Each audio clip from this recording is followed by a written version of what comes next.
Welcome to Ruger Tech Tips. We're going to look at the Ruger pistol caliber carbine, go through complete disassembly and reassembly for cleaning, maintenance, that type of thing.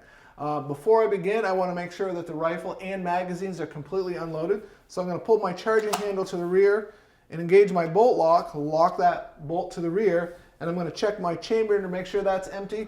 And any and all magazines, make sure there's no ammo in the gun, in the magazines, or in your work area. Now, the tools you'll need to do this, very simple. I'm just going to use a soft-faced hammer. You will need a torque wrench, 5/32 Allen wrench to disassemble this, just a small punch. I'm going to use just a tray to put the smaller parts in, and of course, a good pair of safety glasses.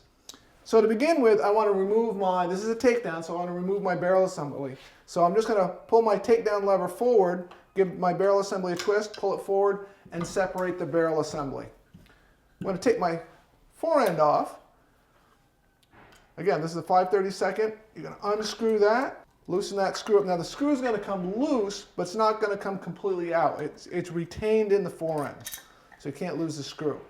So there's my barrel and fore end. In order to take my receiver assembly, separate it from the stock, I need to take my charging handle off. You're going to need to close the bolt, let that go forward. And again, it's another 5/32 Allen screw. And I'm just going to set that to one side. There's two screws on the bottom that retain the receiver into the stock. So I'm just going to loosen these. You'll feel them. Once they loosen up, they stay inside the stock.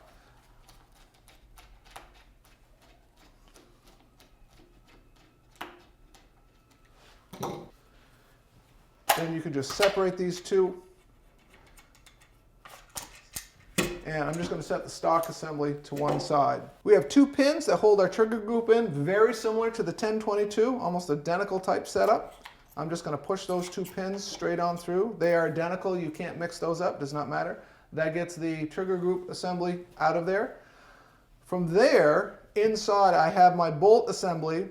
There is a charging handle and kind of a hard rubber stop at the back. So if I just lift that to the rear, I can just grab a hold of that, pick that up to the back, and then I can kind of angle this whole assembly up and out. My receiver is separate, and the bolt top with the charging handle on it, that comes completely out. It just slides to the rear. On the side of the bolt assembly, I have the extractor, which there's a fairly strong spring behind that, and there's a pin that goes down through and holds that to the center. The two pins in the front, we're going to deal with those in a second. It's a smaller diameter pin back here. So I'm just going to hold my extractor in, and from the bottom I can push through with a punch. The pin will come out, then I can get my extractor and the spring will come out. So I get the extractor, the spring, and the retainer pin inside there. There's two pins here that hold this bolt face assembly in place. Very simple. I just compress that to the rear while holding it upside down, and those two pins will fall right out.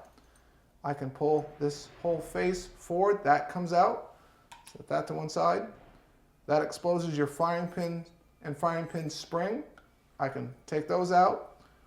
There's a dead blow weight in the inside of our bolt assembly, because this is a blowback, that's where our weight needs to be. Once the firing pin is out, that will come out as well.